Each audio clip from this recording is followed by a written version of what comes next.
જીવદયા જૈન ધર્મની માતા. જૈન ધર્મમાં જીવદયા એ માત્ર ગુણ નથી, પરંતુ ધર્મની માતા છે. જીવદયા એટલે દરેક જીવ, નાનો હોય કે મોટો, પણ દુઃખ ન અનુભવે તેનું ધ્યાન રાખવું. જૈન શાસ્ત્રોમાં કહેવાયું છે, અહિંસા પરમો ધર્મ.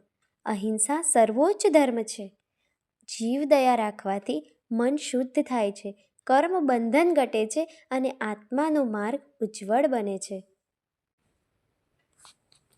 ઈડરની પાંજરાપોળ જીવદયાનું જીવંત ઉદાહરણ છે. જૈન ધર્મની માતા જીવદયાને સાચા અર્થમાં જીવંત રાખવાનું સુંદર કાર્ય ઈડરની પાંજરાપોળ દ્વારા સતત થઈ રહ્યું છે.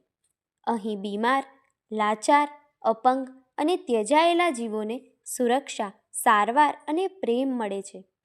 નિર્ભાષ જીવોની વેદનાને સમજીને તેમની સેવા કરવી તે જ સાચી માનવતા છે. ઈડરની પાંજરાપોળ એ માત્ર સંસ્થા નથી, પરંતુ કરુણા, અહિંસા અને ધર્મનું મંદિર છે. આવા કાર્યોથી જ સમાજમાં જીવદયાનો સંદેશ ફેલાય છે. ઈડર પાંજરાપોળ જૈન ધર્મના જીવદયા અને અહિંસાના સિદ્ધાંતોનું ઉત્તમ ઉદાહરણ છે. આ પાંજરાપોળમાં વૃદ્ધ, બીમાર, ઈજાગ્રસ્ત તથા અસહાય પશુઓને આશ્રય આપવામાં આવે છે. અહીં પશુઓને માત્ર રહેવાસ જ નહીં, પરંતુ યોગ્ય ખોરાક, સારવાર અને પ્રેમસભર સંભાળ પણ મળે છે. ઈડર પાંજરાપોળમાં ગાય, બળદ સહિત અનેક પશુઓની સેવા નિસ્વાર્થ ભાવથી કરવામાં આવે છે.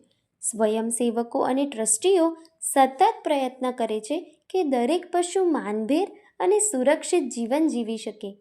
આ સંસ્થા આપણને શીખવે છે કે સાચી ધાર્મિકતા મંદિરમાં જ નહીં, પરંતુ જીવ માત્રની સેવા કરવામાં છે. પાંજરાપોળ જેવી સંસ્થાઓ સમાજમાં કરુણા, સંવેદનશીલતા અને માનવતાના મૂલ્યોને જીવંત રાખે છે.